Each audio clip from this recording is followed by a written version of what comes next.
They told her she didn't belong there. Not with words at first, with looks, with silence, with the way conversations stopped the moment she walked into the room. She stood in the living room holding a single overnight bag, fingers tight around the handle, heart pounding like it already knew what was coming. The house was huge, too clean, too quiet. The kind of quiet that makes you feel small even before anyone opens their mouth. Then he said it.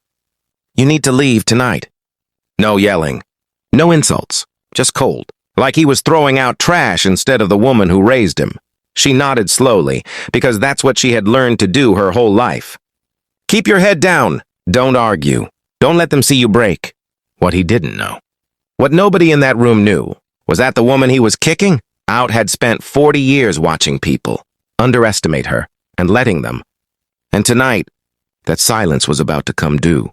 Her name was Lorraine Brooks, and for most of her life, the world saw exactly what it wanted to see. A black woman in her late 60s, soft-spoken, always early, always polite, always invisible. She worked jobs people barely noticed, night shifts, cleaning offices downtown, front desk work where no one remembered her name but everyone remembered her mistakes. She learned fast that if you worked twice as hard and complained half as much, people would call you easy to work with instead of capable. Lorraine didn't correct them. She didn't need validation. She needed access. Years earlier, when her sister passed away unexpectedly, Lorraine became the legal guardian of a scared, angry 10-year-old boy named Ethan. He was white, blonde-haired, sharp-tongued, and already carrying questions about the world that Lorraine knew she couldn't answer easily. People stared when she picked him up from school. Teachers assumed she was the nanny. Parents smiled tight smiles that never reached their eyes.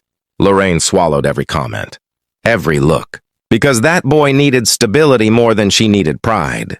She raised Ethan in a modest home, packed his lunches, sat through parent-teacher meetings where no one addressed her directly, worked double shifts to keep him in a good school district, taught him manners, responsibility, and respect, or at least she tried, but the world was loud, and it had opinions. As Ethan got older, he spent more time online, more time listening to voices that told him success looked one way, power looked one way, and failure looked like the woman who raised him.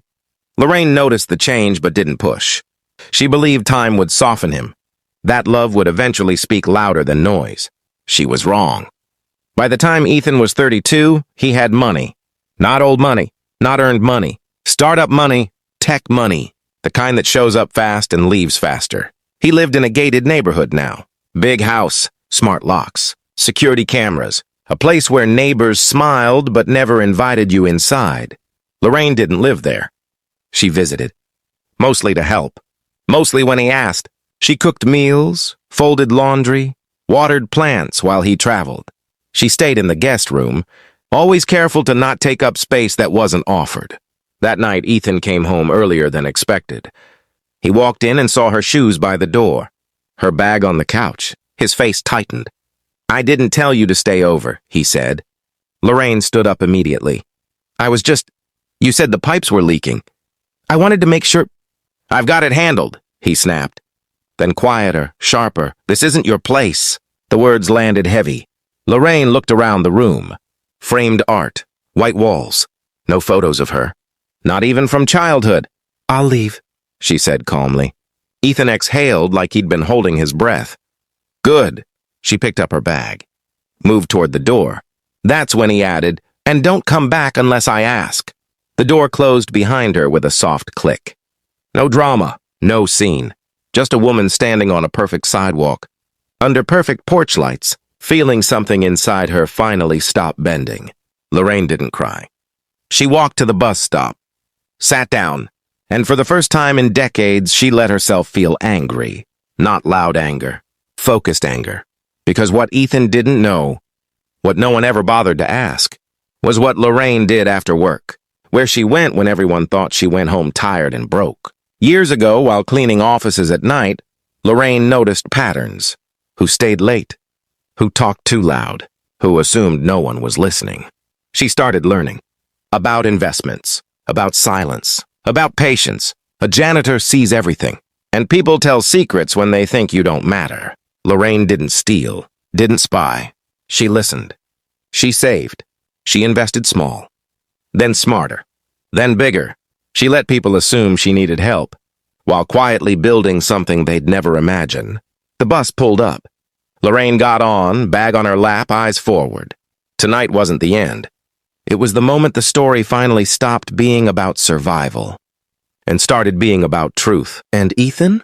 He was about to learn that kicking someone out of your life doesn't erase the foundation they built under you. It just exposes how fragile you really are. Ethan slept fine that night.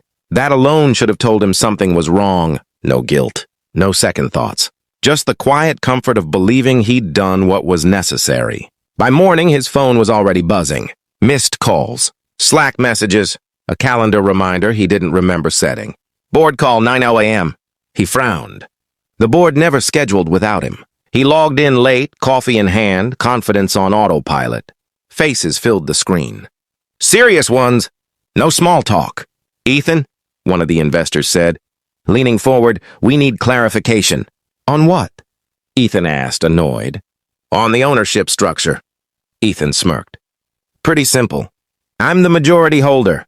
There was a pause. Too long. Another voice cut in. That's not what the documents show. Ethan laughed once. You're reading it wrong. No, the lawyer said calmly. You are. The screen shared. Contracts. Signatures. Numbers that didn't make sense. A controlling trust. Quietly structured. Legally airtight. Owned by one name. Lorraine Brooks. Ethan's stomach dropped. That's impossible, he said. She can't. She can, the lawyer replied. And she does. Ethan ended the call without another word. His hands shook as he grabbed his keys. By noon, the story was already moving faster than he could control. Accounts frozen pending review. A deal pulled last minute. A journalist requesting comment about unexpected ownership revelations. Ethan drove straight to the address he hadn't visited in years. Lorraine's place was small, clean, quiet. She opened the door herself. No surprise, no fear, just calm. You came fast, she said. What did you do? Ethan demanded. Lorraine stepped aside, letting him in. I made sure the truth was visible. You embarrassed me, he snapped. You blindsided me. She looked at him for a long moment. Do you know how many times I've been blindsided? She asked gently. At jobs, at banks, at schools. By people who decided who I was before I ever spoke. That's not the same, Ethan shot back. It is, she said. You just didn't notice. She walked to the kitchen table and placed a folder in front of him. Records. Years of them. I never wanted control, Lorraine said. I wanted protection. For both of us. Ethan's voice cracked. Then why now? Lorraine met his eyes. Because you stopped seeing me as human. Silence filled the room. Outside, a car passed. Somewhere, life went on. You kicked me out like I was disposable, she continued. Like my years didn't matter. Like love had an expiration date. Ethan swallowed hard. I was angry, he said. People talk. They say things. They always do, Lorraine replied. The question is who you listen to. News broke later that week. Not as a scandal, as a lesson.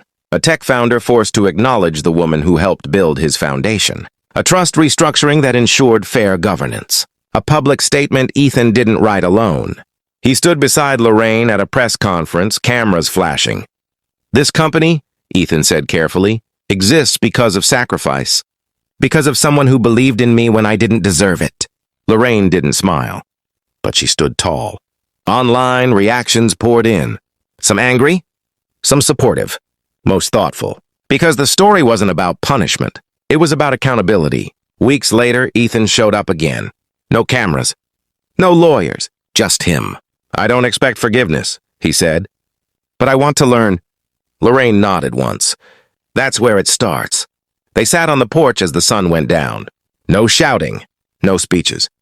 Just two people facing the space between who they were and who they could still become. Because racism doesn't always look like hate. Sometimes it looks like forgetting. And growth doesn't start with winning. It starts with listening. And this time, he did.